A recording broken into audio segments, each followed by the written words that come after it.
At 63, Darnell Carter had mastered the art of invisibility, a black veteran who mentored troubled teens, tended his garden, and kept his nightmares to himself. But when government agents stormed his home and tased his wife Angela before his eyes, invisibility was no longer an option. "I have the Omega file," he stated, 5 words that transformed a violent raid into a hasty retreat. In that moment, the quiet gardener with a cane revealed himself as something far more dangerous. To power, a keeper of buried truths. The USB drive hidden beneath his floorboards didn't just document forgotten war crimes. It exposed an active shadow program of human experimentation that would soon bring America's most untouchable institutions to their knees. Just before we get back to it, I'd love to know where you're watching from today, and if you're enjoying these stories, make sure you're subscribed, because tomorrow's special episode is one you definitely don't want to miss. Ordinary lives, extraordinary truths, waiting to surface. Morning sunlight filtered through the bedroom blinds, casting warm stripes across Darnell Carter's weathered face. At 63, his body remembered the exact time to wake without an alarm. He eased himself up, careful not to disturb Angela, still sleeping peacefully beside him.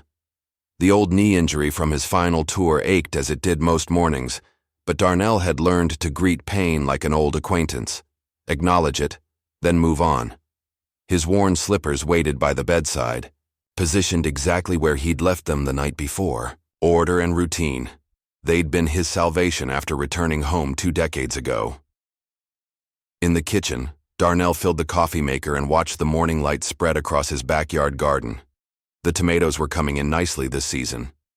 While the coffee brewed, he slipped out the back door to feel the earth between his fingers. The garden had been Angela's idea after his 3rd night terror, back when sleep seemed like a battlefield he couldn't escape. "Talk to the soil," she'd said. "It listens better than any therapist."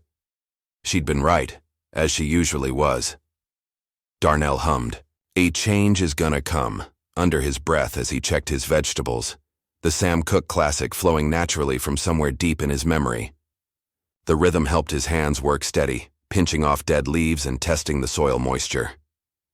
"There you are," Angela's voice called from the back porch. "Starting without me again?" Darnell turned to see his wife of 38 years, wrapped in her faded blue robe, hair still untamed from sleep.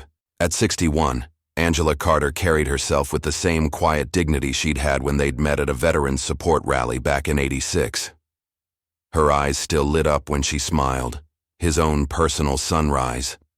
"Just saying good morning to the tomatoes," he replied, wiping his hands on his pants. "Coffee's ready." Inside, Angela moved with practiced efficiency, pulling eggs and peppers from the refrigerator while her phone played the latest episode of Veterans Forward, a podcast on PTSD reform. Darnell settled at the kitchen table watching her work. "Senator Thompson's pushing for expanded coverage for non-combat trauma," Angela said, nodding toward her phone. "Says the old definitions don't account for what support personnel witness." "About time," Darnell muttered. "Shouldn't matter if you're holding a gun or a clipboard. What you see stays with you just the same." Breakfast between them was a comfortable dance of 38 years, Angela talking about her plans for her wellness group, Darnell nodding and occasionally offering a thought. The small details of ordinary lives unfolding as they had countless mornings before. After dishes were cleared, they walked to the rec center 5 blocks away. Their neighborhood wasn't what most would call affluent, but it had heart.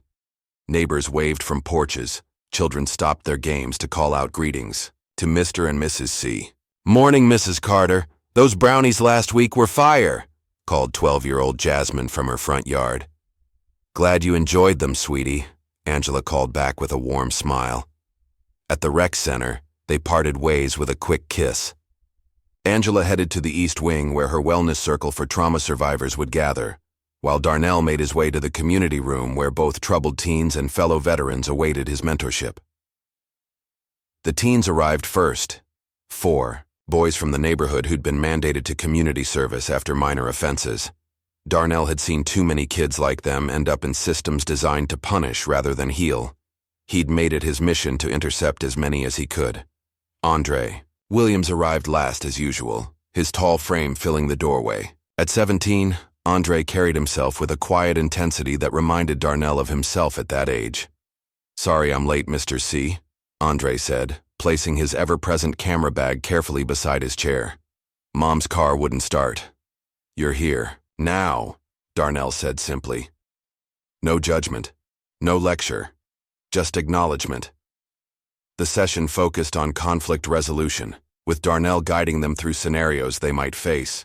Andre was filming parts of it. He'd been recording interviews with local veterans for months now, building what he called a living history project. Later, when the veterans arrived, men and women who'd served in conflicts from Vietnam to Afghanistan, Darnell shifted from mentor to peer. Here, he was just another soldier trying to make sense of peace after war. After the sessions, Darnell and Angela walked home together, the afternoon sun warming their backs. "I think Marissa might finally be ready to talk about what happened," Angela said, referring to a woman in her trauma group. "She stayed after today, asked if we could get coffee." Darnell nodded, understanding the significance. Angela had been working with Marissa for months. "That's good. Small steps." Angela's pace slowed suddenly. "That black SUV is back," she said quietly, nodding toward a vehicle parked halfway down their block. Darnell followed her gaze. The SUV sat with tinted windows, engine off but presence. "Unmistakable. Probably nothing," he said, squeezing her hand reassuringly. "Could be new neighbors, visiting someone." "It's been there 3 days in a row, Darnell. Same spot. Nobody gets out, nobody comes to it."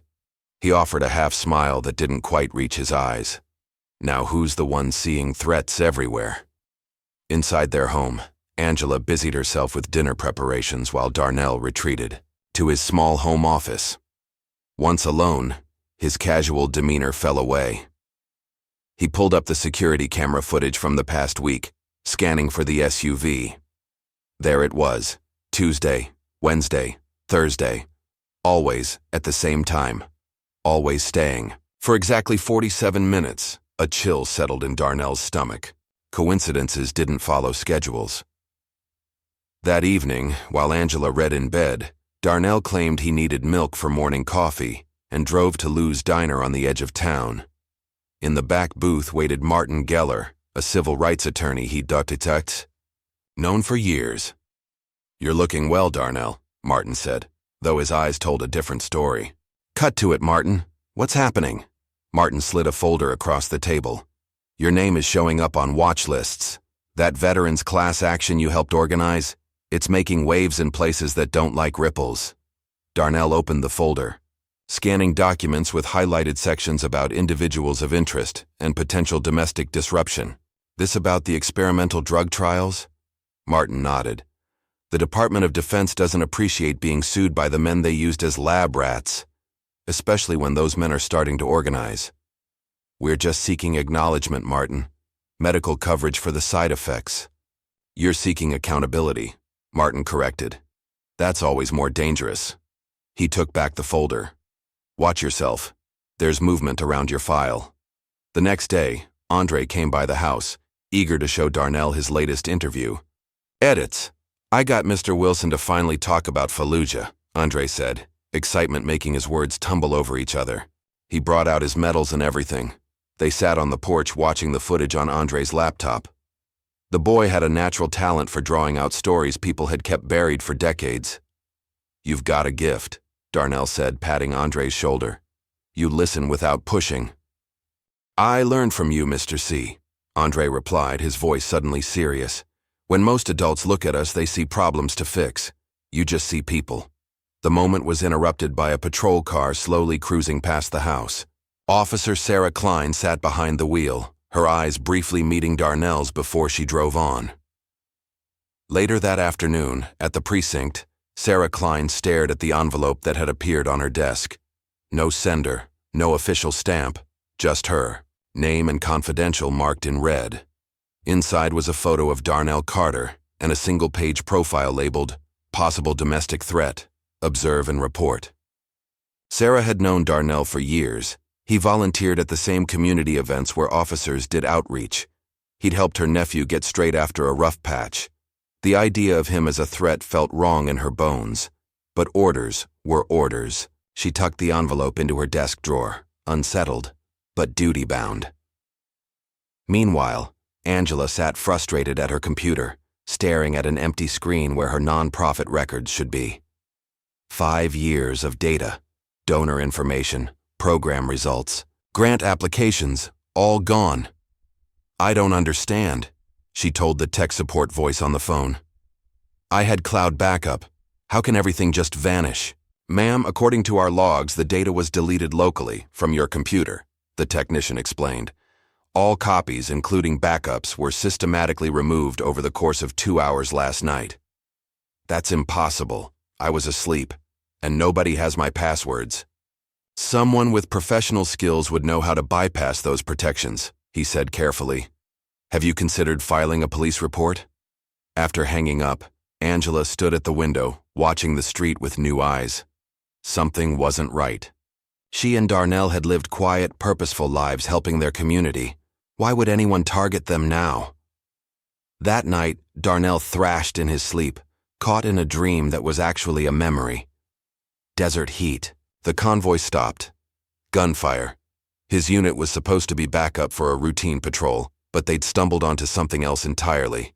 Private contractors in unmarked gear, civilians lined up, executions. A commander grabbing a laptop before. The bodies were cold. Darnell had copied the files quickly, buried the USB drive in the sand beneath a distinctive rock formation, marking the GPS coordinates in a coded note. His hands had been shaking, but his mind was clear. If he died, someone would need to know. He woke with a gasp. Angela's hands on his shoulders, her voice pulling him back to the present. "Same dream?" she asked, her eyes full of concern in the darkness. "Not a dream," he whispered. "Never was." The next morning, a man in a city worker's uniform knocked on their door, clipboard in hand. "Routine code inspection," he announced when Darnell answered. "We've had reports of possible zoning violations in this area." Darnell studied the man's face, noting the lack of city insignia on his truck, the 2 new boots, the way his eyes scanned. The interior of the house with practiced efficiency. "I wasn't aware of any violations," Darnell said calmly, blocking the doorway with his body. "That's why I'm here to check," the man replied with a smile that never touched his eyes. "Wouldn't want any problems for you folks." Darnell recognized the subtle threat. "Our property's been the same for 20 years. No changes, no violations." "Things change, Mr. Carter. Regulations update. Best to stay compliant." The man handed him a card. "I'll be back next week for a more thorough inspection." That night, after Angela had gone to bed, Darnell checked the security system one last time. All motion alerts from the past 48 hours had been wiped clean, despite the system being armed. On the porch, he looked out into the darkness, sensing eyes watching from somewhere in the quiet neighborhood. "It's starting," he murmured to himself, the words hanging in the night air like a prayer or a curse.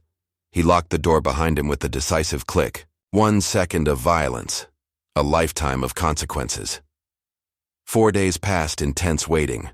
The black SUV no longer parked openly on their street, but Darnell spotted it twice elsewhere in the neighborhood. The code inspector didn't return. Even Officer Klein seemed to be avoiding their usual friendly waves when her patrol car passed. Angela noticed it too. "Something's coming," she said over dinner. "I can feel it." Darnell couldn't disagree. 20 years of military service had taught him the atmosphere before an ambush. That strange, charged stillness. They went to bed early that night, both pretending exhaustion while actually too wired to sleep. Angela finally drifted off around midnight, her breathing settling into a rhythm that Darnell had memorized over decades of marriage. He lay awake beside her, alert to every creak of their old house. At 4:17 a.m. he heard it, the almost imperceptible sound of boots on grass, too many and too synchronized for random neighborhood noise. Darnell slipped out of bed without waking, Angela moving to the window with practiced silence. Through a crack in the curtains he saw them, dark figures surrounding the house, tactical gear reflecting the streetlights. His first thought wasn't fear. It was timing, Still dark enough to confuse residents, but late enough that witnesses would be minimal. Tactical choice. Military thinking. Darnell moved quickly, pulling on pants and a t-shirt. He didn't wake Angela yet. Better to let her sleep until the last possible moment. In the hallway, he grabbed his cane. The old knee injury meant he couldn't move as fast as he once did, but he could still move with purpose. A voice boomed through a bullhorn outside. Darnell and Angela Carter, this is a federal task force. Exit your home immediately with your hands visible. The sound jolted Angela awake. She appeared in the bedroom doorway, confusion and fear etched on her face. Darnell? What's happening? Stay back from the windows, he instructed calmly. They're here for me, not you. Who's here? Her voice rose with panic. Follow me. Walk exactly where I walk. He took her hand, leading her toward the front of the house. When we go out, I'll speak. You stay silent. Darnell, you're scaring me. He turned to her, time slowing as he memorized her face, the laugh lines around her eyes, the silver threading through her dark hair, the strength in her jaw. If this went wrong, he wanted this to be his last clear memory.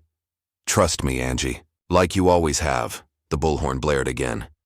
You have 30 seconds to comply before we enter the premises. Darnell squeezed Angela's hand.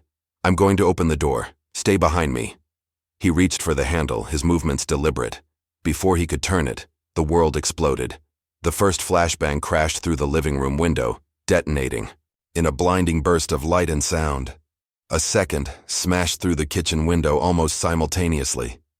Angela screamed, the sound distant and distorted through the ringing in Darnell's ears. He dropped to his knees, partly from the disorientation and partly from instinct. The cane clattered to the floor beside him. Angela! He shouted, unable to see her through the smoke now filling the room. Don't move! More crashes as the tactical team breached multiple entry points. Boots thundered across their floors. Shouts echoed. Clear! From room to room, through the chaos, Darnell heard Angela's voice calling his name. She sounded far away, confused. He tried to stand, to move toward her voice, but a boot pressed into his back, forcing him down. Stay down, a masked officer commanded. Don't hurt her, Darnell yelled back, struggling against the pressure. She's not involved. Outside, Angela had stumbled onto the porch, disoriented by the flashbangs.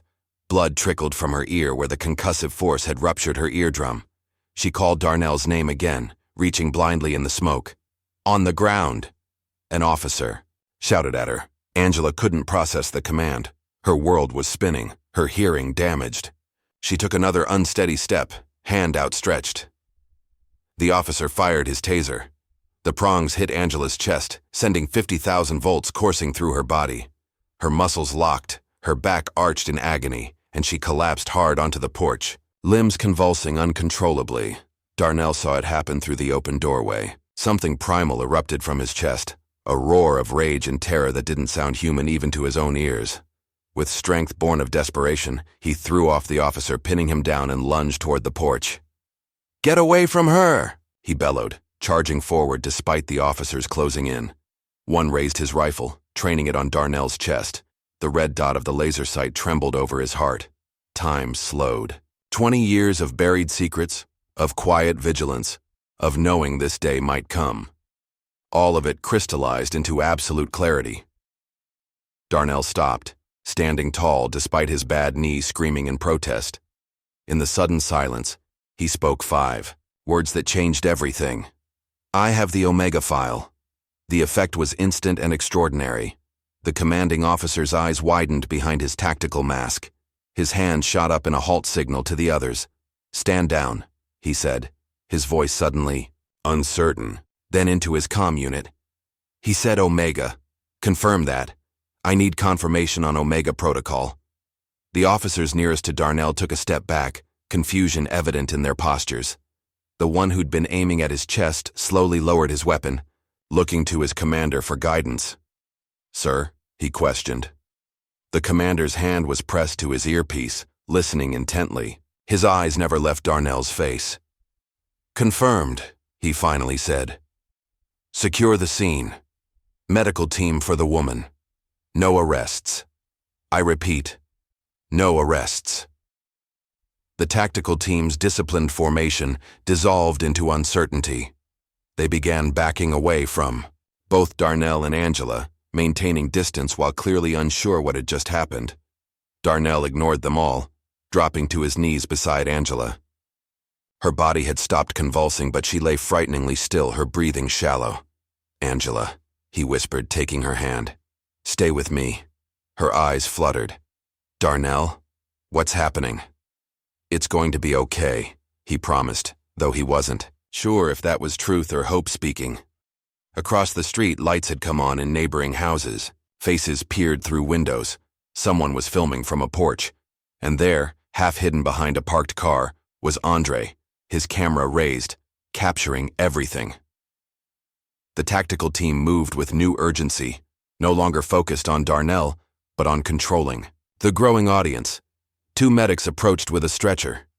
"We need to take her for evaluation," one said to Darnell. "I'm coming with her." The medic looked to the commander, who gave a short nod. Let him ride along. As they loaded Angela onto the stretcher, Darnell caught a glimpse of Officer Sarah Klein arriving at the scene in her patrol car, her face a mask of shock as she took in the chaos. The commander approached Darnell as Angela was secured in the ambulance. "This isn't over," he said quietly, his voice pitched low enough that only Darnell could hear. "You understand what you've done?" Darnell met his gaze steadily. "I understand what you've done. That's the point." Something like respect or fear flickered across the commander's face before he turned away. In the ambulance, holding Angela's hand as the sirens wailed, Darnell's mind raced. 20 years of silence broken with 5 words. There would be no going back now. Angela stirred, her eyes finding his in the dim light. "Why?" she started, her voice weak. "Shh," he soothed. "Rest now. I'll explain everything when you're stronger." She squeezed his hand, a gesture of trust that broke his heart. After all these years, he'd kept her safe by keeping her in the dark. That protection was gone now. At the hospital, they separated them immediately. A nurse directed Darnell to a waiting area while they took Angela for routine tests. Hours passed with no updates. When he demanded information from the nurse's station, he was told only that his wife was stable and under observation. "I want to see her," Darnell insisted. "Doctor's orders," the nurse replied, not meeting his eyes. "No visitors until assessment is complete." Darnell recognized stonewalling when he saw it. He settled back into the uncomfortable waiting room chair, conserving his energy. This was just the beginning. Near midnight, as the waiting room emptied of all but Darnell, a nurse he hadn't seen before approached. "Your wife is in room 307, she whispered, pretending to straighten magazines on a nearby table. "They told us not to call you. Someone higher up." Darnell nodded his thanks, moving quickly toward the elevator before anyone could stop him. The 3rd floor was quieter than the ER, the lighting dimmer. He found room 307 and slipped inside. Angela lay asleep, an IV in one arm, monitors beeping softly beside her. Her face looked peaceful, but the angry red marks where the taser prongs had struck were visible above the hospital gown. Darnell sank into the chair beside her bed, taking her hand gently in his. She stirred, but didn't wake. "I'm sorry," he whispered. "For all of it." A soft knock interrupted his vigil. Darnell tensed, expecting security come to remove him. Instead, an older black man in hospital chaplain attire entered, closing the door quietly behind him.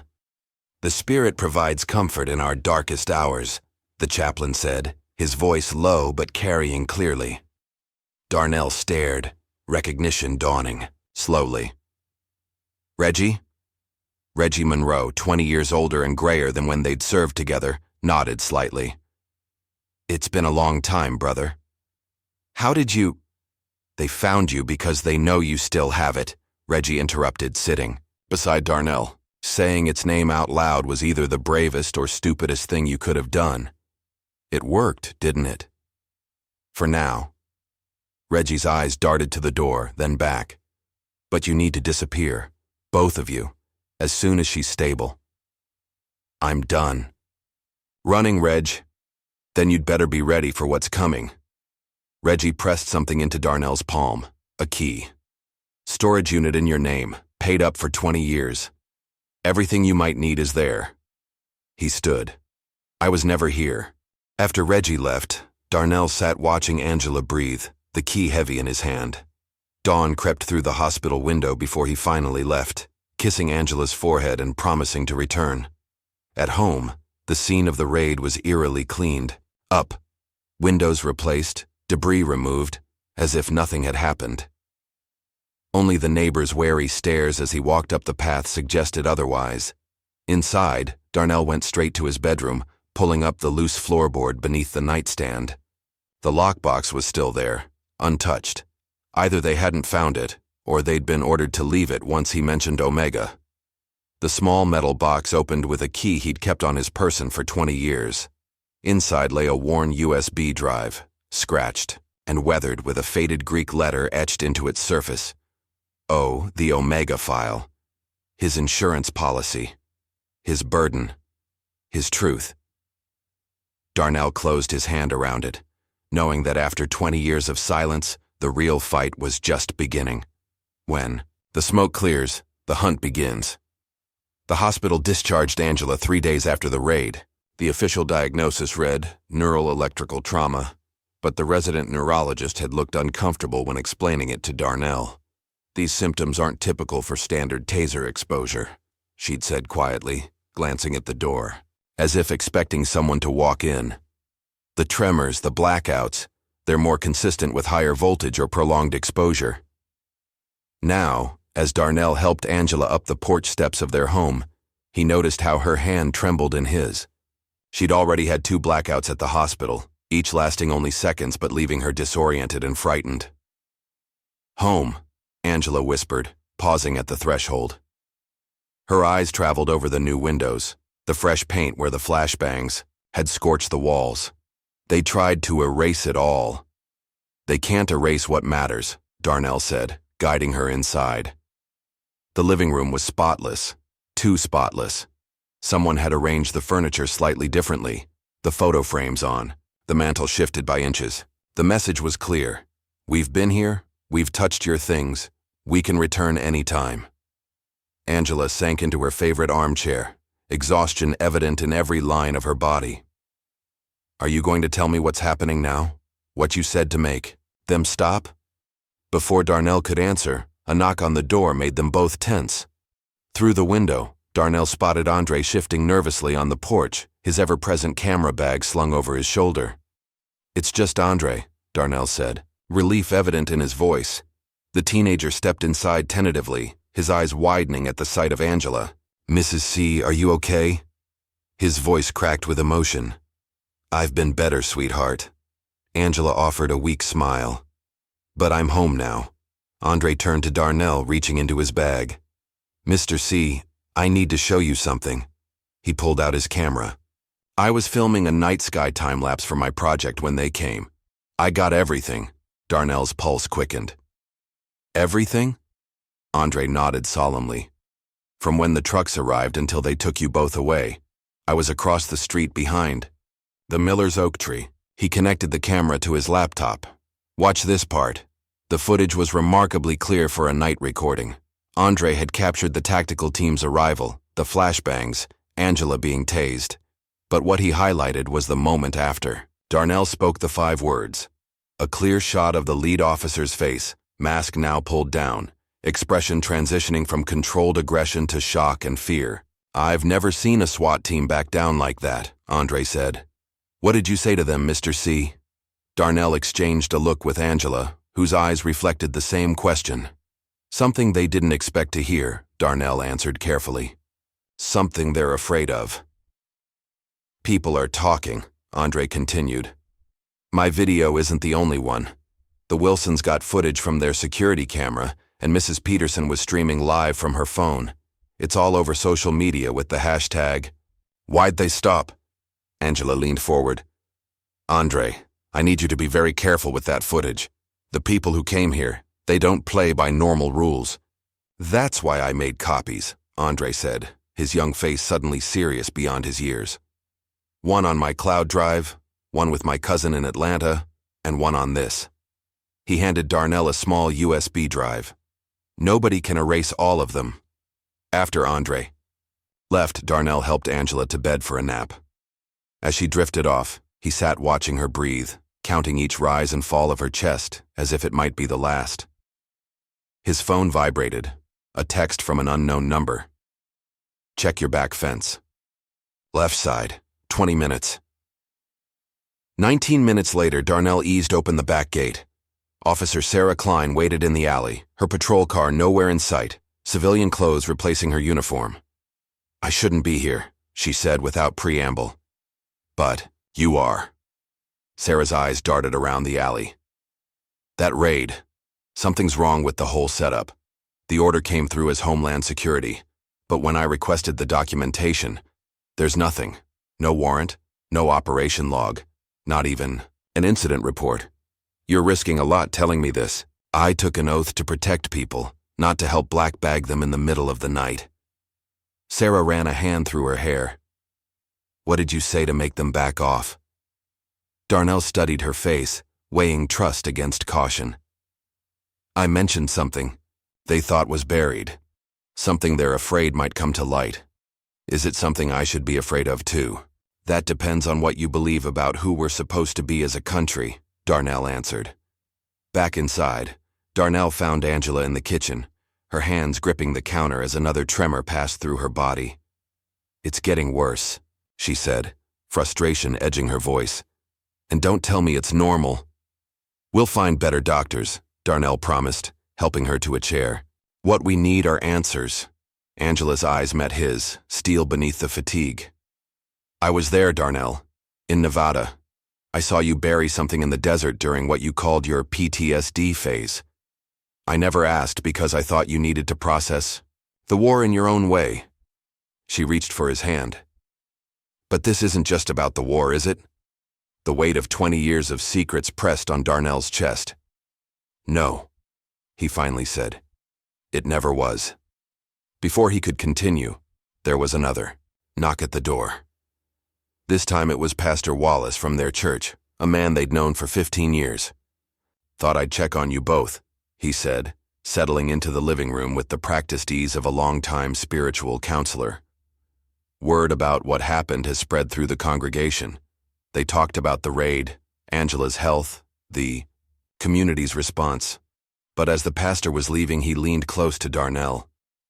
Some files were never meant to be opened, or to survive those who carried them, he whispered, his usually warm eyes suddenly distant. Remember that, brother. The door closed behind him before Darnell could respond. That night, Angela woke screaming from a nightmare, something she'd never done before. Darnell held her until the terror subsided. I saw men in unmarked uniforms, she whispered against his chest. They were dragging people from their homes. You were trying to stop them, but your voice made no sound. Darnell stroked her hair, saying nothing. Her dream wasn't far from a reality he'd witnessed years ago. The next morning, Sarah texted again. Found something. Iron wall. Meet me. In a coffee shop 20 miles from their neighborhood, Sarah slid a file across the table. Iron wall, she said quietly.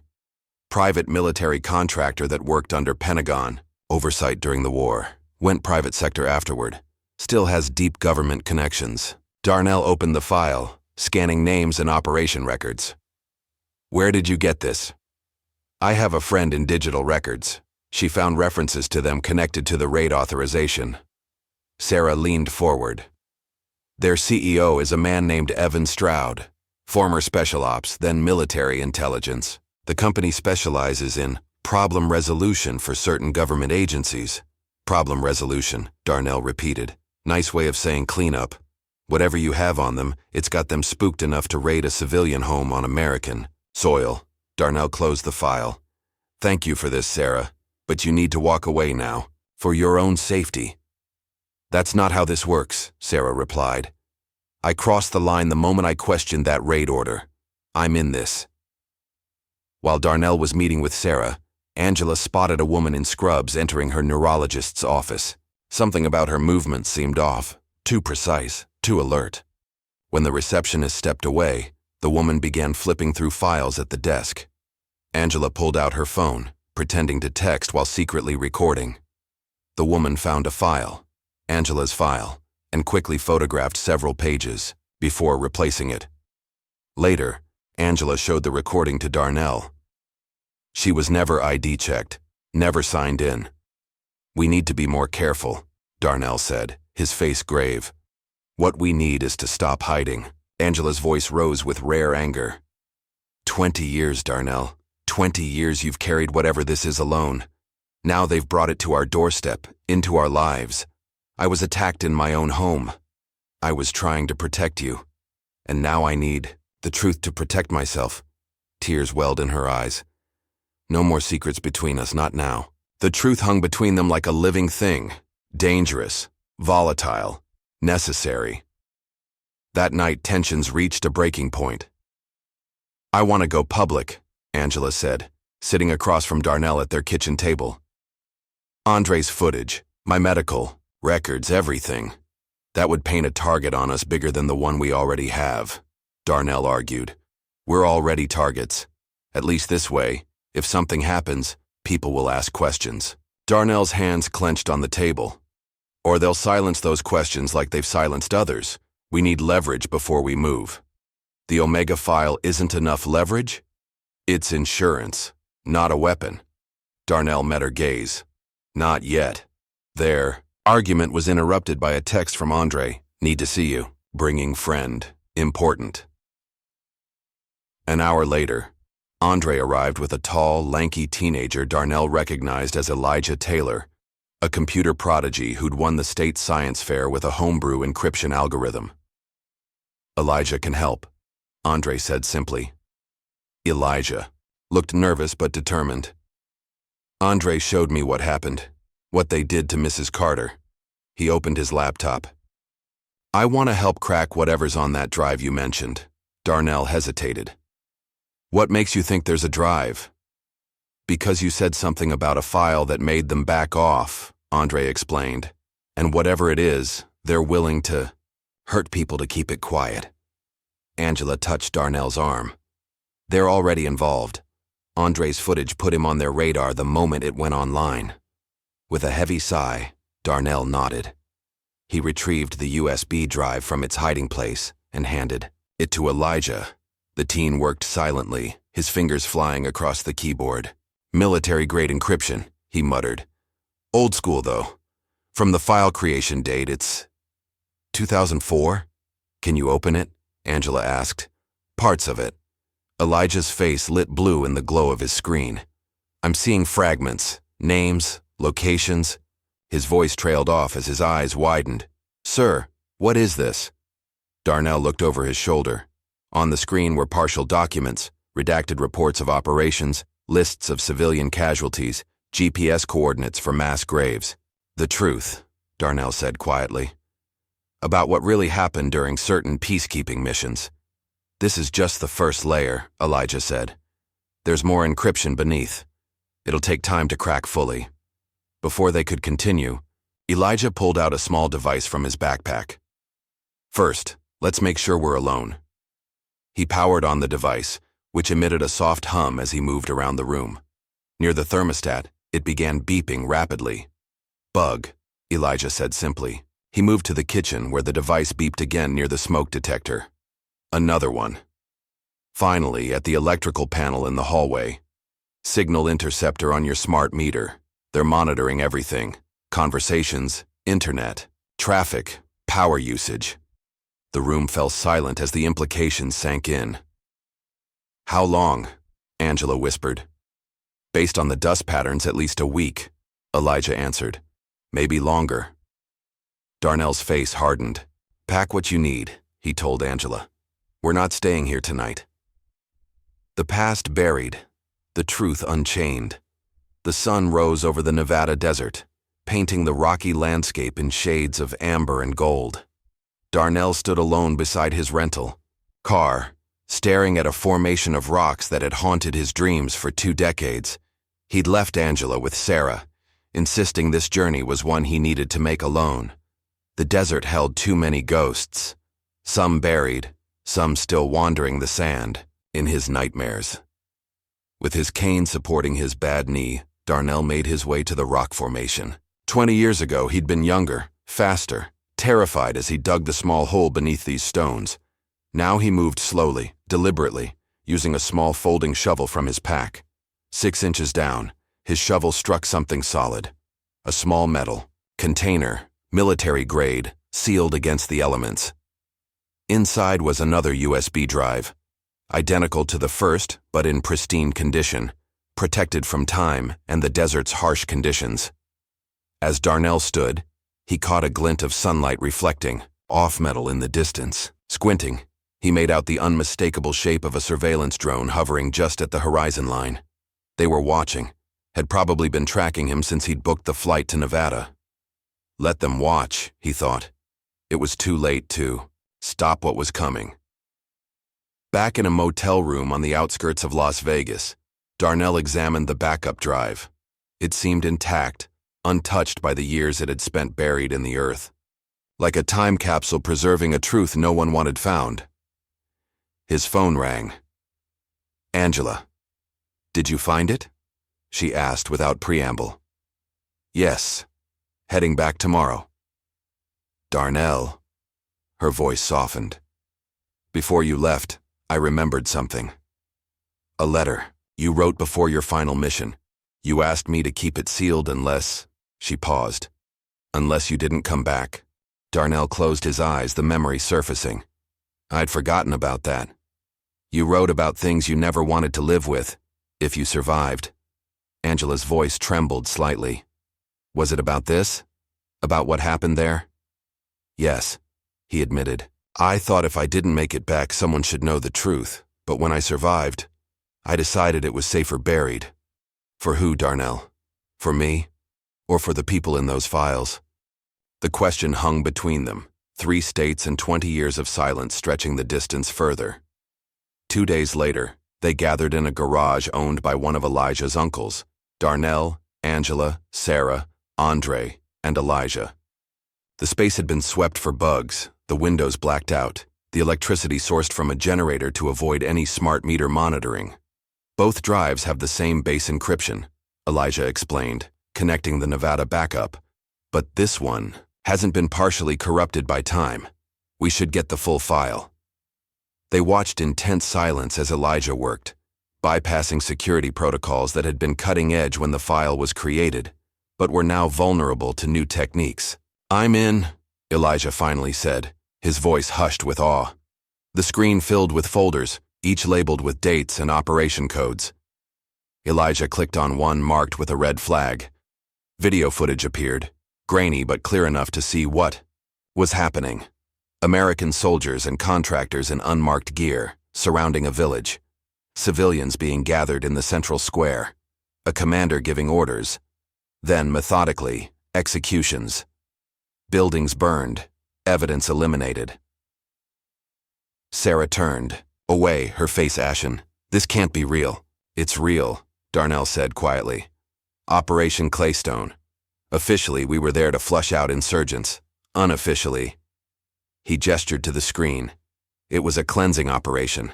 Villages suspected of harboring enemies were simply erased. Miami. Unit was supposed to be backup," he continued. "We arrived as this was happening.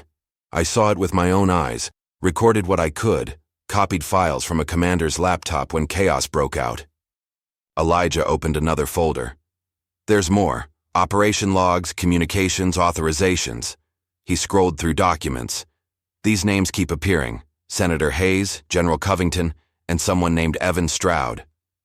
"Iron Wall," Sarah whispered. "They were contractors then," Darnell confirmed. "Now they're a private military corporation with government ties and a CEO who wants these files buried forever." Angela stared at the screen, tears streaming silently down her face. She reached for Darnell's hand, squeezing it tightly. "All this time," she said, her voice breaking. "All this time you carried this alone. I thought I was protecting you. You were drowning. and I couldn't even throw you a line because I didn't know you were underwater." The hurt in her eyes gave way to something harder, more determined. "No more. Whatever comes next, we face it together." That night, back at a safe house Sarah had arranged, Darnell stepped into the backyard for a moment of fresh air. The crack of a bullet hitting the fence beside him sent him diving to the ground. He crawled to cover behind a stone planter, heart pounding. No second shot came. When he finally dared to look, he found a bullet hole precisely at the height where his head had been. A warning, not a miss. "Message received," he muttered to the darkness. Inside, he found Angela waiting, fear and resolve battling in her expression. "Someone just took a shot at me," he said before she could ask. "Warning, not an attempt. They're escalating." She pulled him close, her body still trembling from the after effects of the taser. "We need to move faster." The next morning, Sarah arrived with news. "I took a risk," she admitted. "I leaked part of the Omega dossier to Jordan Blake at the Tribune. He's an investigative journalist I trust." "That's dangerous," Darnell warned. "So is sitting on this while they come after us," Sarah countered. "Blake has a secure channel and an international platform. If something happens to any of us, the story doesn't die." But by afternoon, Sarah's plan had unraveled. The article never appeared online. When she called Blake, his editor claimed he'd saw it, never received any files, and had suddenly taken personal leave. "It's gone," Sarah said, pacing the safe house living room. "The entire file I sent vanished from his secure server. Blake isn't answering calls." "They've got hooks everywhere," Darnell said grimly. "Media, law enforcement, government. That's what 20 years of operating in shadows buys you." Elijah, who'd been quiet while enhancing the video files, suddenly called them over. "Look at this," he said, zooming in on footage of the tactical team during the raid on Darnell's home. "This officer here, when you mentioned Omega, watch his reaction." The footage showed a clear tremor passing through the man, his rifle lowering. "Before the commander even gave the order." "He knew," Andre whispered. "They all knew what it meant." "Which means they were briefed," Sarah added.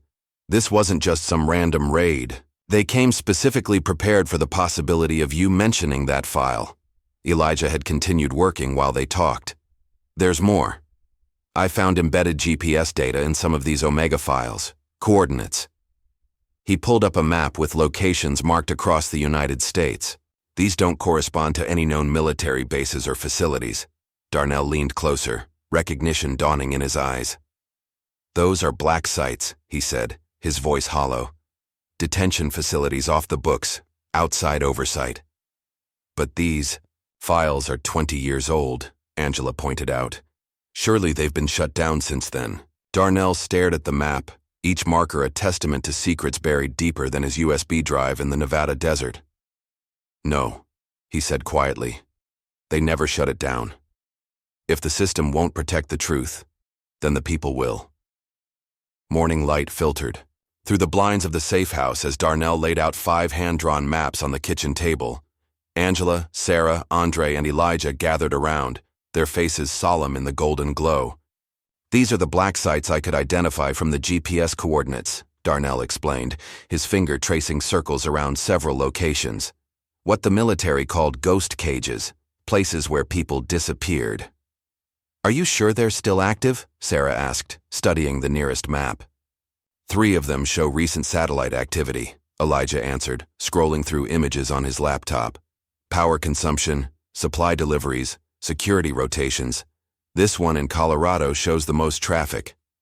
Darnell straightened, wincing as his bad knee protested. "Then that's where we start." "Start what exactly?" Andre asked, his young face a mixture of fear and determination. "The mission," Darnell replied simply. "Exposing what they tried to bury 20 years ago, and what they're still doing today." Angela placed her hand over his. "We need a plan, and we need help. We can't do this alone." "I know some people," Darnell said quietly. "Men and women I served with, people who came back questioning what we were really doing over there." That afternoon, Darnell made a series of calls from a burner phone. One by one, old comrades answered, some immediately, others after long pauses when they heard his voice.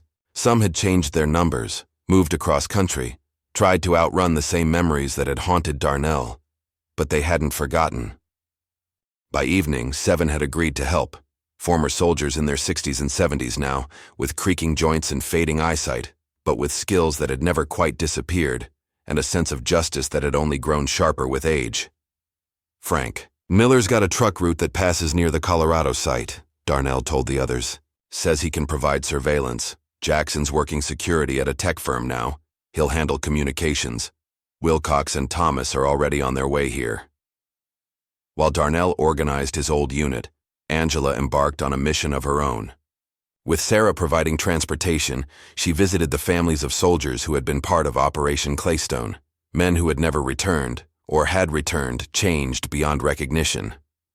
At a small house in Franklin Park, Margaret Benson invited Angela in for tea. Photos of her son lined the mantel, a smiling young man in uniform, forever 23. Robert wrote me strange letters toward the end, Margaret confided, hands trembling around her teacup. Said he was seeing things that weren't in the mission briefing. His last call home, he told me if anything happened to him, it wasn't what they'd say it was. 2 weeks later, they told me he died in an ambush, she continued, tears welling. But they cremated him before I could see him. No other casualties reported that day. Just my Robert. Angela reached across the table, taking the woman's weathered hand in hers. I always knew something didn't feel right, Margaret whispered. By all. The time Angela returned to the safe house, she had spoken with 5 families. Each story added another piece to the puzzle. Soldiers who had seen too much, asked too many questions, and paid the ultimate price. We're not just doing this for justice, she told Darnell that night. We're doing it for them.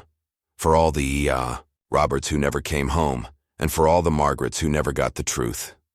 3 days later, their plan was in motion. Andre and Elijah established a secure communication network using obsolete radio equipment that wouldn't trigger modern surveillance. Sarah coordinated with her trusted contacts in law enforcement, creating a warning system for any unusual activity. Angela organized the evidence they had gathered, preparing it for distribution if necessary. Darnell's old comrades arrived one by one, men and women with gray hair and weathered faces, carrying skills instead of weapons.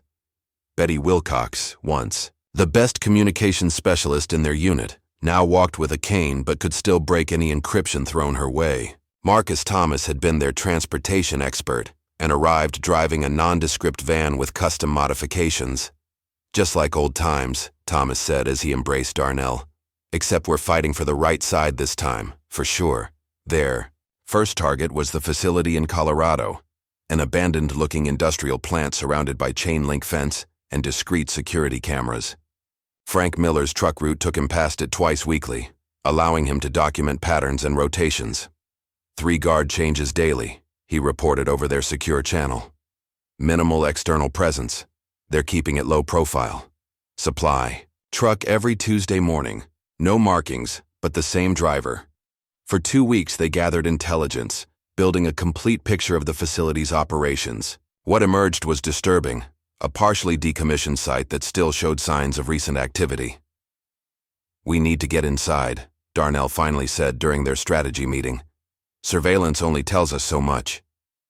That's a military black site, Sarah objected. Even if it's operating at reduced capacity, it's still going to have serious security. Which is why we don't break in, Angela said, surprising everyone. We walk in. Her plan was elegant in its simplicity. Using IDs created by Elijah based on contractor credentials found in the Omega file, Angela and Sarah would pose as oversight inspectors from Iron Wall headquarters. The timing would coincide with the regular Tuesday delivery, creating multiple points of attention for security. It's too dangerous, Darnell argued. If they realize who you are, they're looking for you, not me, Angela countered. My face isn't in their databases, and we need a woman for this. They'll be less suspicious. After hours of debate, they reluctantly agreed. The following Tuesday, Angela and Sarah approached the facility's main gate in a car rented under a false name.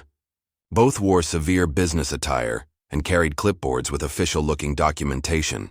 "Compliance inspection," Sarah told the guard, presenting their forged credentials. "Unannounced from headquarters. We have concerns about protocol breaches." The guard examined their IDs, made a call, then waved them through with a bored expression. Inside, a tired-looking administrator met them, clearly unhappy about the surprise inspection. "We weren't notified about any compliance review," he complained, leading them through sterile corridors. "That's rather the point of unannounced, isn't it?" Angela replied crisply, channeling the arrogance she'd encountered from countless bureaucrats over the years. For 2 hours they moved through the facility, clipboard notes concealing the tiny camera Elijah had provided. The upper levels were indeed largely decommissioned, empty offices, shuttered labs, minimal staff. But when they accidentally took a wrong turn down a service stairwell, they discovered the truth. The basement level hummed with activity. Through a reinforced window, they glimpsed what appeared to be medical equipment, examination tables, and locked rooms with small observation windows. "This area is restricted," their escort said sharply, moving to block their path. "Even for compliance officers, is that so?" Sarah challenged, falling into her role. "Protocol requires total facility access. Unless you have something to hide from headquarters?" The threat worked. Reluctantly, the administrator led them through the lower level, explaining it away as ongoing research and voluntary rehabilitation programs. But in one room, Angela made eye contact with a young Hispanic boy, no more than 15, watching them through a reinforced window with hollow, hopeless eyes. Next to him, 2 men in their 30s, both with the same defeated expression. "Our rehabilitation subjects," the administrator explained smoothly. "Undocumented individuals who have chosen program participation over deportation." "I'd like to interview them," Angela said. "Alone. Standard protocol." After tense negotiation, she was granted 10 minutes with the detainees while Sarah kept the eye. Administrator occupied with paperwork questions. Inside the room, Angela spoke quickly.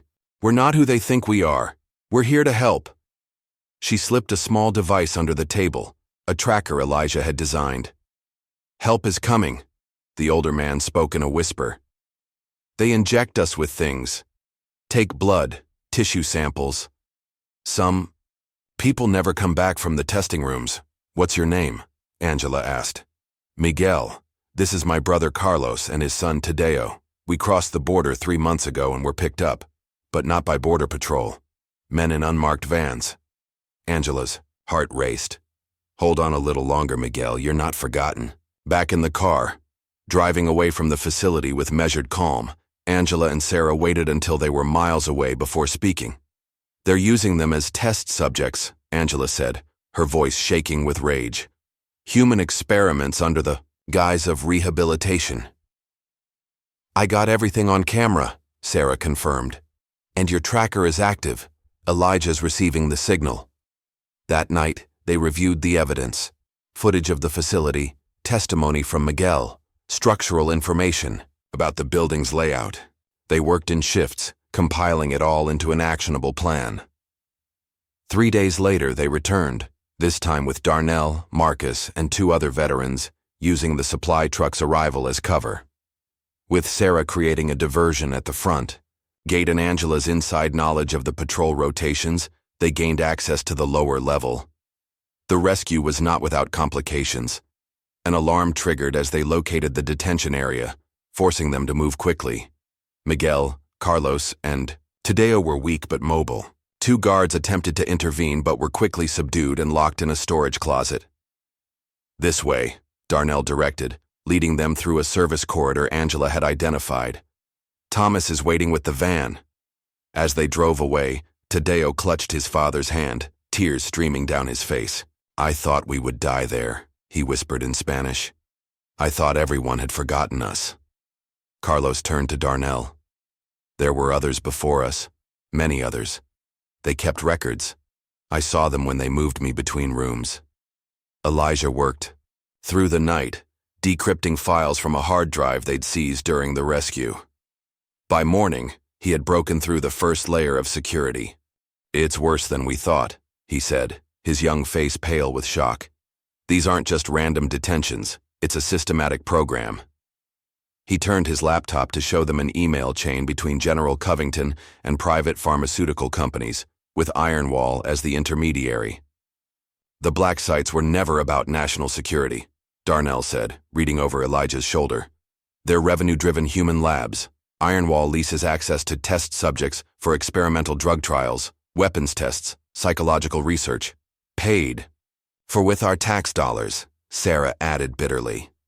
With the evidence compiled, they reached out to Diana Levinson, an editor at the National Times known for her fearless reporting. After reviewing what they'd gathered, she agreed to publish a comprehensive exposé. But the morning the story was set to run, it never appeared. When Sarah called Diana, her assistant claimed she was on indefinite leave. The journalists who had worked on the piece received gag orders citing national security concerns. "They're always one step ahead," Darnell said, pacing the safe house living room. "Every system we try to use, they've already compromised. Then we bypass the systems," Andre suggested. "Go directly to the people who need to know." Darnell paused, considering. The families of the soldiers who died because of what they saw. That night, they enacted what Darnell called Operation Truth Fall, a coordinated anonymous delivery of selected Omega files to every family of a deceased soldier from Operation Claystone. Each package contained evidence relevant to their loved one's death, along with instructions for secure communication. "We can't reach everyone through traditional channels," Angela explained to Miguel and his family, now safely housed with a GAO support network of veterans. "But we can create enough voices asking questions that they can't silence them all." Within days, online forums began buzzing with posts from family members sharing redacted documents and demanding answers. What started as isolated questions grew into a coordinated movement as families connected, comparing the information they'd received. As their plan gained momentum, the danger intensified. Driving back from a meeting with one of the families, Angela felt her car's steering suddenly go loose, the vehicle veering toward a concrete barrier. She managed to guide it to a stop using the emergency brake, her heart pounding. Mechanics later confirmed the brake lines had been cleanly cut. That night, Angela found Darnell sitting alone in the dark, his face illuminated only by the glow of his phone as he scrolled through messages from more families coming forward. "They tried to kill me today," she said without preamble. Darnell looked up, his expression shifting from shock to a cold determination she'd rarely seen. "I wanted to keep you safe," he said after a long silence. "That's why I buried it all. The file, the memories, what I'd seen. I thought if I just lived quietly, helped people in small ways, maybe it would balance the scales for all I didn't do back then." Angela sat beside him, taking his hand. "You did what you could. You preserved the truth when everyone else was burying it. And now?" She looked him in the eye, her decision made. "If we go down having told the world. What they built in darkness must collapse in the light." The text came at 3:17 a.m., a single garbled message from Sarah. "Compromised. West Virginia, file 28. Then silence. "They've got her," Darnell said, staring at the phone. "She was investigating one of Ironwall's shell companies in Charleston." "We need to find her," Angela insisted. "Before they—" She couldn't finish the sentence. Elijah worked frantically, trying to trace Sarah's last known location. Her phone's offline, but it last pinged near a property owned by Meridian Holdings, another Ironwall front. "I've got a satellite image of the location," Andre added, showing them his laptop. "Looks like a compound in rural West Virginia. Isolated, secure perimeter." Darnell studied the image, his military training kicking in. Guard towers here and here. Main building with probable sublevels. Vehicle depot to the east. "We can't just storm a private military compound," Angela argued. "There are probably 50 trained operatives in there." "We don't need 50, Darnell replied quietly. "We just need an opening." Within hours, Darnell had assembled a rescue team, Marcus, Betty, and 4 other veterans who had rallied to their cause. Using equipment sourced through Marcus's security, connections, they prepared for a stealth insertion. "We go in quiet," Darnell instructed as they gathered in an abandoned barn 10 miles from the compound. "No weapons except as a last resort. This is extraction only." Betty had hacked into the compound's communication system, creating a scheduled maintenance alert that would temporarily disable certain security measures. Marcus had identified a drainage culvert that would allow access to the property undetected. Night fell. They moved into position, each person carrying only what was essential. Darnell led, his bad knees screaming with each step through the muddy culvert, but his face betraying no pain. When they emerged on the compound grounds, Betty's diversion worked perfectly. Guards were focused on a malfunctioning gate sensor on the opposite side of the property. Moving in coordinated silence, they made their way to a service entrance Marcus had identified. Inside, they split into 2 teams, Marcus leading one to secure their exit route, Darnell leading the other to locate Sarah. Following the building, schematics Elijah had reconstructed, they navigated through service corridors, avoiding patrols. In a basement room marked Archive, they found her, bound to a chair, bruised but alive, her eyes widening in disbelief as Darnell appeared in, the doorway. "Took you long enough," she whispered, her split lip curling into a pained smile. As Marcus created a distraction in another wing, they made their escape, Sarah leaning heavily on Darnell. In the archive room, Betty had quickly downloaded files. From an unsecured terminal, a treasure trove of Iron Wall's internal documents. Their exit was nearly clean until an alarm blared in the east wing. Guards scrambled, but the team had already reached the drainage culvert. By the time a full lockdown was initiated, they were driving away in nondescript vehicles, taking separate routes back to their rendezvous point. "How did you find me?" Sarah asked as Angela treated her injuries in the safe house kitchen. "Elijah traced your phone. Andre spotted the compound." Darnell sat across from her, relief evident in his face. "What happened?" Sarah winced as Angela cleaned a cut above her eye. "I was following money trails from Iron Wall's public contracts. Found a shell company. Went to check their physical location. Someone made me as soon as I arrived." She reached for a glass of water with shaking hands. "They were waiting, Darnell. Like they knew I was coming." "What did they want?" "Information on all of you, the Omega file, where it was stored." She looked down. "I didn't break, but before they took my phone, I managed to send you that message about File 28. "What is File 28? Angela asked. "Their kill list," Sarah replied. Grimly. "I saw it on a computer screen while they were interrogating me. Names, locations, surveillance photos of people marked for elimination. Whistleblowers, journalists, activists, anyone they consider a threat." She met Darnell's eyes. "You and Angela are both on it." The revelation hung heavy in the room. Not just targets, but marked for assassination by a private military company operating on American soil. Later that night, as the others slept, Angela found Darnell reviewing the files Betty had retrieved from the compound. "Anything useful?" she asked, sitting beside him. "More than we could have hoped for." He turned the laptop to show her. "Personnel records, operation logs, financial transfers, and this."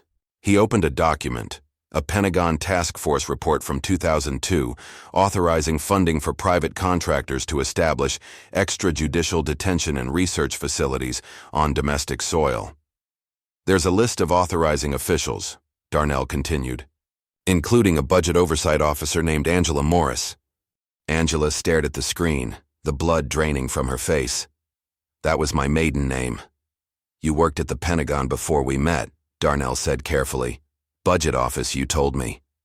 "I approved funding packages," she whispered.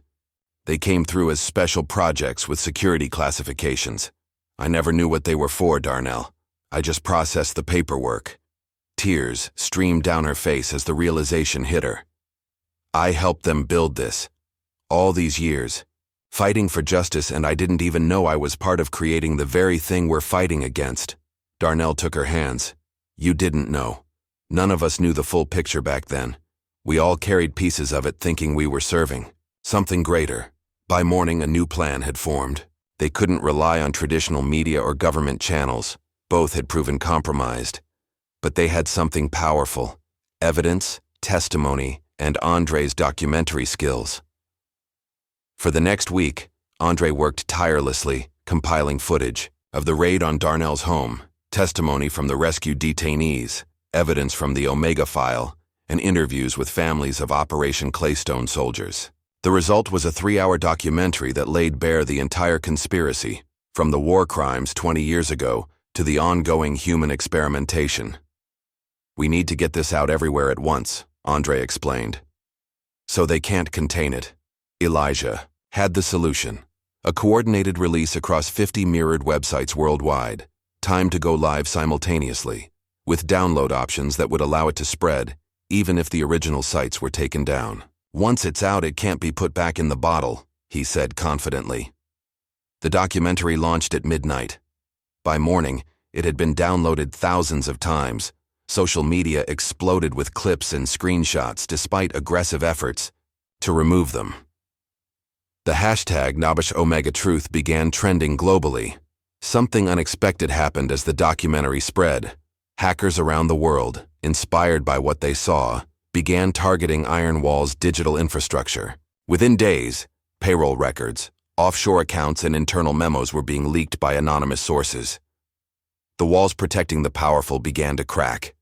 Iron Wall CEO Evan Stroud, a man who had operated in shadows for decades, was suddenly thrust into the spotlight. The company hastily organized a televised press conference, where Stroud denied all allegations with practiced confidence. "These claims are not only false, but dangerous to national security," he stated calmly. "Iron Wall has proudly served this country's interests for over 20 years, always within the bounds of law and ethical conduct." But when a reporter asked about a specific document from File 28, the kill list, Stroud froze momentarily, his composure cracking. The clip went viral, his split-second reaction more damning than any evidence. As public pressure mounted, Darnell organized a peaceful protest outside Capitol Hill, hundreds of veterans and their families standing in silent witness, many holding photos of soldiers lost during Operation Claystone. The crowd grew as ordinary citizens joined, until the gathering stretched for blocks. They chanted just one phrase, again and again: "Omega is truth." The protest caught the attention of several members of Congress who had been receiving thousands of constituent calls about the Omega revelations. Under mounting pressure, a special committee was formed to investigate the allegations.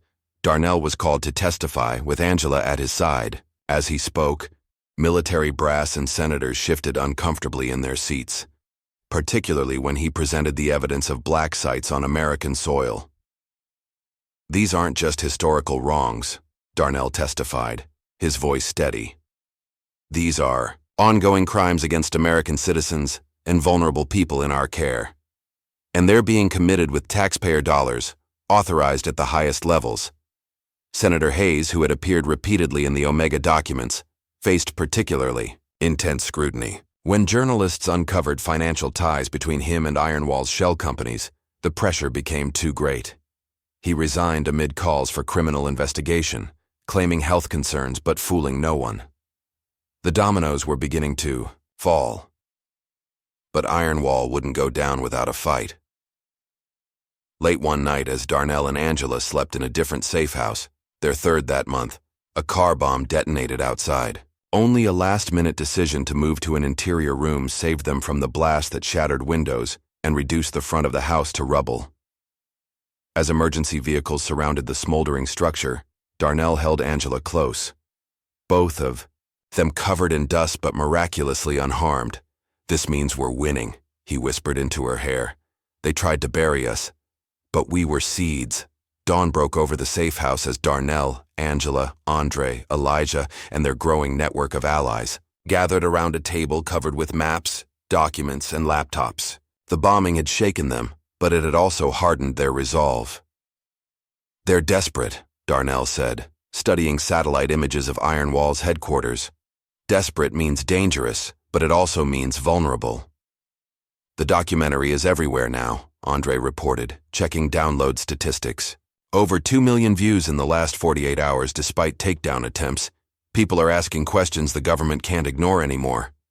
But we still don't have enough, Angela countered. They're admitting to isolated incidents and rogue operations. They're building a firewall around the leadership. Elijah looked up from his laptop, his young face serious beyond his years. Then we need to make sure there's nowhere left to hide. A truth flood.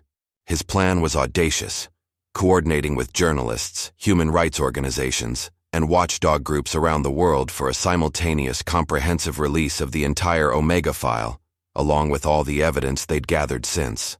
Not just in America, but in 80 countries through every available channel, a global tsunami of truth that would be impossible to contain.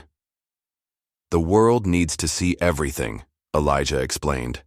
Not just fragments we've released so far. Everything.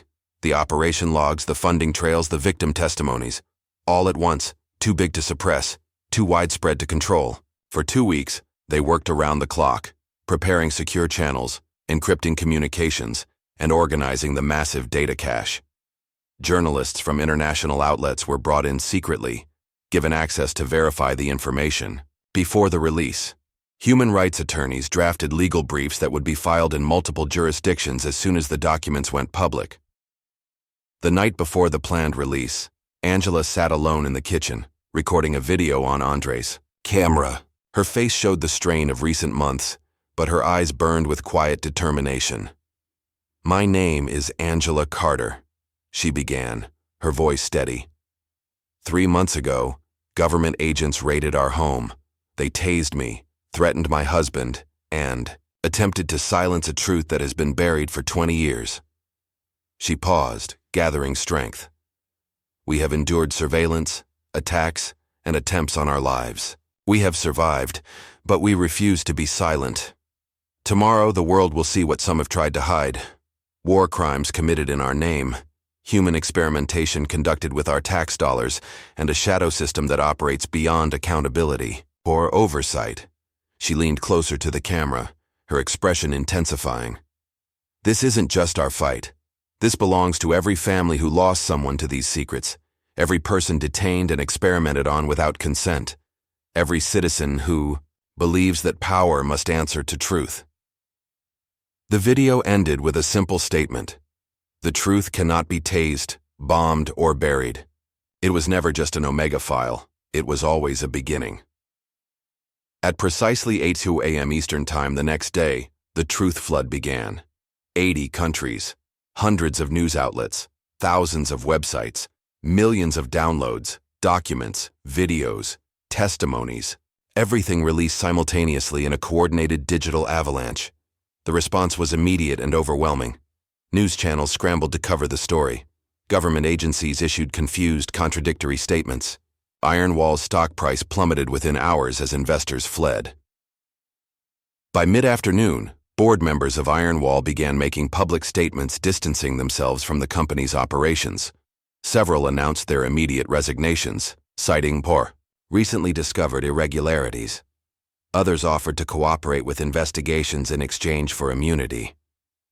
The cascade of defections reached a tipping point when Lawrence Reed, Iron Wall's chief financial officer for 15 years, gave an explosive interview confessing to facilitating black budgets for classified operations. "I followed orders," Reed said, his face ashen on camera. "But what I saw in those files today, there were lines I never knew we crossed." The FBI raided Iron Wall's headquarters and 3 regional offices by evening.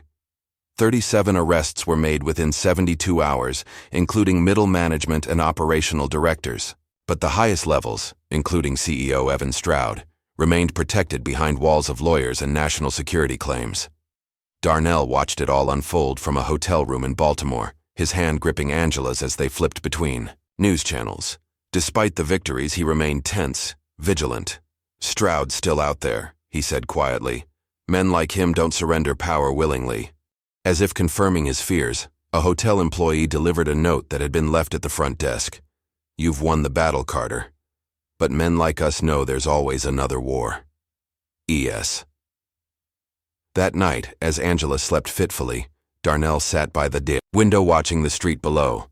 A movement in the shadows of the parking garage across the street caught his attention, a figure taking up position with a clear line of sight to their room. Without waking Angela, Darnell slipped out through the hotel's service entrance. Years of military training guided him as he circled behind the parking structure, approaching the figure from behind. The man sensed him too late. As he turned, Darnell struck, not to kill, but to disable. The assassin fell hard, his rifle clattering across the concrete. Darnell stood over him, breathing heavily. "Iron Wall sent you." It wasn't a question. The man's silence was answer enough. "You have a choice now," Darnell said, keeping his voice low and steady. "Testify about who sent you and why, or disappear. And if you choose to disappear, understand that your employers have already sacrificed dozens like you to save themselves. Your loyalty means nothing to them." Fear flickered in the assassin's eyes, not of Darnell, but of the truth in his words.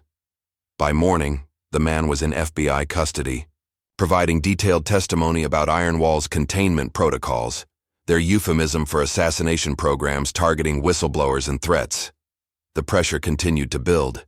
International courts began proceedings based on the war, crimes evidence. Financial investigators froze accounts connected to Iron Wall operations. The company that had operated in shadows for 20 years found itself exposed from all sides. 3 days after the truth flood, President Alexandra Collins was forced to address the scandal in a televised speech from the Oval Office.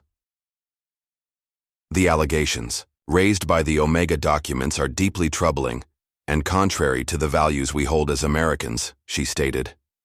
"I am ordering a full, independent investigation into these claims, with no restrictions based on classification or national security. Exemptions. Those responsible will be held accountable, regardless of position or influence." She announced the formation of a presidential commission on military contractor oversight, reforms to whistleblower protections, and a reparations program for veterans affected by classified operations. Darnell watched the speech from another hotel room, his expression unreadable. "Pretty words," he murmured. "Let's see if they're backed by action." The next breakthrough came unexpectedly. A mass grave was discovered near the Utah black site location identified in the Omega files. Forensic teams uncovered 16 bodies, all matching descriptions of individuals reported missing over the past decade. DNA testing confirmed their identities, igniting a new wave of public outrage. Families of the victims held vigils outside Iron Wall properties. Veterans staged protests at military recruitment centers. College students organized walkouts demanding transparency about university partnerships with defense contractors. The pressure became too intense to contain. General Covington, whose name appeared throughout the Omega files authorizing operations, was arrested while attempting to board a private jet to a non-extradition country. Evan Stroud was indicted on multiple charges, including conspiracy, illegal detention, and human rights violations. As the legal machinery ground forward, Darnell received an unexpected call from Reggie Monroe, his old comrade who had warned him at the hospital months earlier. "I have something you need," Reggie said cryptically. "The final nail." They met at a truck stop outside Richmond. Reggie, looking older and more worn than when Darnell had last seen him, handed over a weathered leather portfolio. "After I left, the service I needed work," Reggie explained. "Ended up as a janitor at Iron Wall's headquarters. 15 years emptying trash cans and mopping floors. Invisible to men like Stroud." A thin smile crossed his face. "But not deaf or blind." Inside the portfolio were handwritten ledgers. Physical records of Iron Wall's internal corruption archive. Names, dates, payments, blackmail material. All recorded by hand, never digitized. Kept as insurance by a corporate secretary who trusted paper more than computers. "Found these when they told me to clean out a storage room during renovations," Reggie continued. "Been holding on to them, waiting for the right moment." The ledgers provided the final piece of the puzzle. Direct evidence linking Stroud, Senator Hayes, and General Covington to decisions they had publicly denied making. There would be no more hiding behind plausible deniability or classification shields. 2 days later, in a packed congressional hearing room, Darnell presented the ledgers as evidence. The room fell silent as committee members paged through the damning documents. "With this evidence," the committee chair finally announced, We have no choice but to recommend criminal proceedings against all parties implicated in these records. By the end of the month, Ironwall was officially disbanded. General Covington remained in custody awaiting trial. Stroud had been indicted on 87 separate charges. International bodies were discussing war crimes, tribunals for operations documented in the Omega files. The system that had operated in darkness for decades was finally exposed to the light, and it could not survive the exposure. When Darnell and Angela finally returned home, they found their community waiting for them. The entire block had gathered for a cookout, a hand-painted banner stretched across the street. Home of the Truth Tellers. As they moved through the crowd accepting hugs and thanks, Andre approached with his camera. "History needs to record this moment," he said, smiling as he filmed the celebration. That night, after the neighbors had gone home, Elijah made one last discovery. Buried deep in the Omega files metadata was a time-stamped note, written by a younger Darnell during the war. "If you're reading this, it means I survived. But if I didn't, finish what we started." From silence came truth. From truth came legacy. 6 months passed. Spring turned to summer, and the Carter home once again became a center of community activity, but with a new purpose and recognition that hadn't existed before. Angela sat on the porch swing, watching a team of physical therapists set up equipment in their living room. The neural damage from the taser had created ongoing health challenges, but a specialist funded by newly passed legislation, already nicknamed the Carter Act, was pioneering treatments for similar electrical trauma cases. "We're ready for you, Mrs. Carter," called Dr. Freeman, a neurologist who had contacted them after reading about Angela's symptoms. The treatment uses targeted electromagnetic pulses to reset neural pathways disrupted by electrical trauma, he explained, as Angela settled into the treatment chair.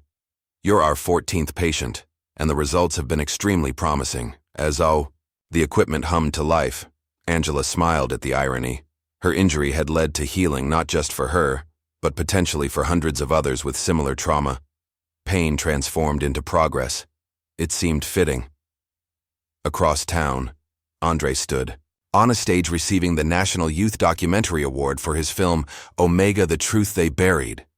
At 17, he was the youngest recipient in the award's history. "This isn't just my story to tell," he said during his acceptance speech, his voice steady despite his nerves.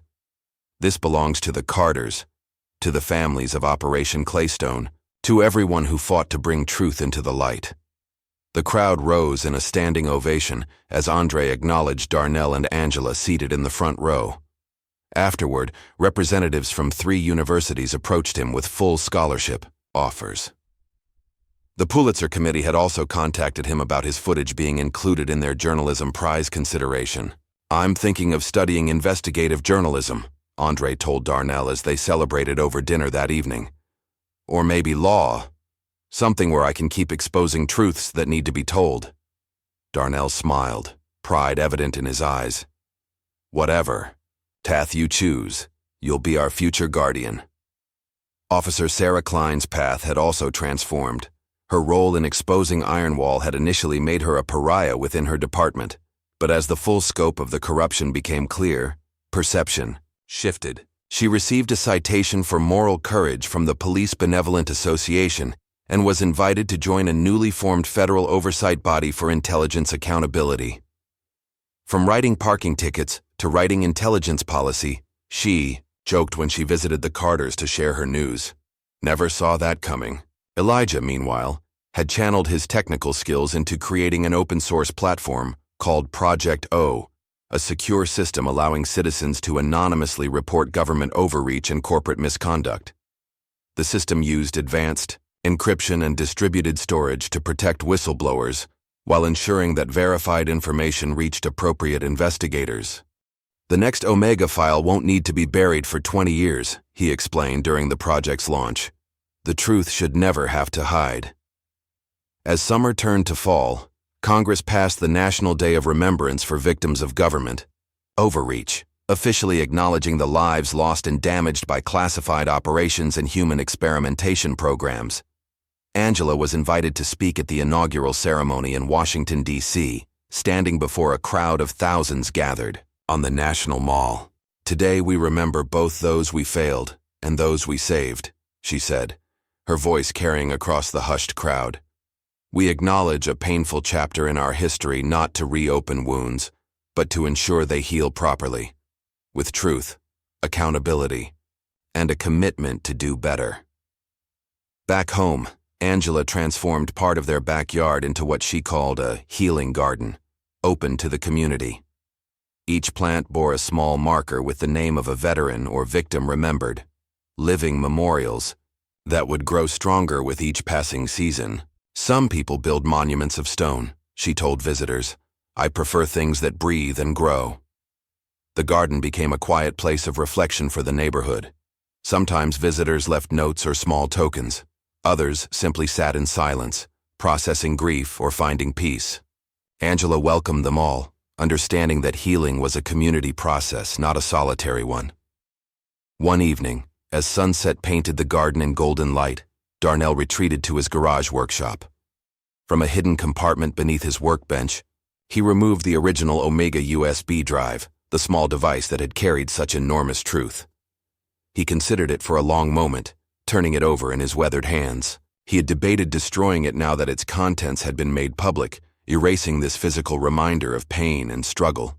Instead, he placed it in a small fireproof box, securing it with a combination lock. On the lid, he affixed a simple label. For when history repeats, some burdens needed to be laid down, but some truths needed to be preserved, not to reopen old wounds, but to prevent new ones. In early winter, a thick cream envelope arrived bearing the presidential seal. Inside was a handwritten letter thanking Darnell and Angela for their extraordinary courage and service to the nation, along with an invitation to the White House. Angela read it twice before setting it aside on the kitchen table. "What do you think?" Darnell considered the question.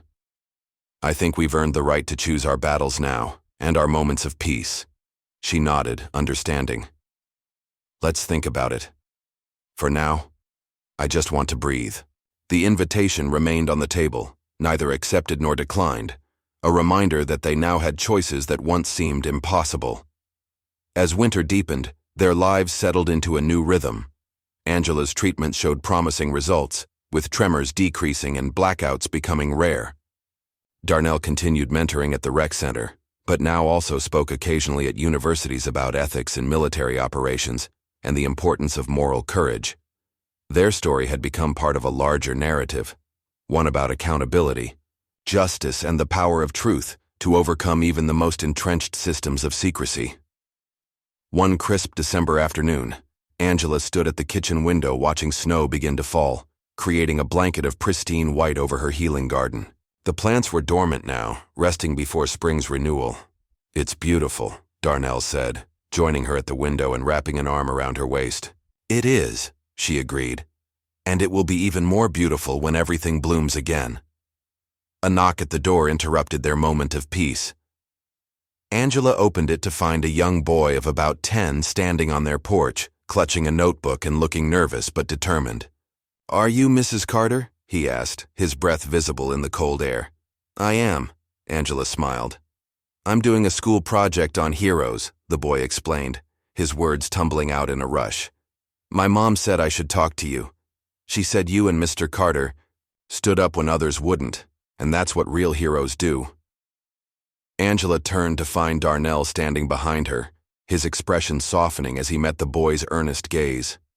They exchanged a look, one that contained 20 years of secrets, months of danger, and the unexpected peace they'd found on the other side of truth. Then they smiled and invited him in. As Angela prepared hot chocolate and Darnell pulled up a chair for their young visitor, the snow continued to fall outside, covering the past and preparing the ground for new growth to come. Truth, like seasons, had its cycles: buried seeds, difficult growth, necessary harvest, and finally, rest before renewal. They had completed one such cycle, changing the landscape forever. What would grow next remained to be seen, but the ground had been prepared, and the seeds of change had been planted. The story of the Omega File had ended, but its legacy, like the healing garden waiting beneath the snow, was just beginning to take root. What would you risk to expose a truth that powerful forces had buried for decades? Like and subscribe for more stories of ordinary people who, when pushed to their limits, reveal extraordinary courage that changes the world.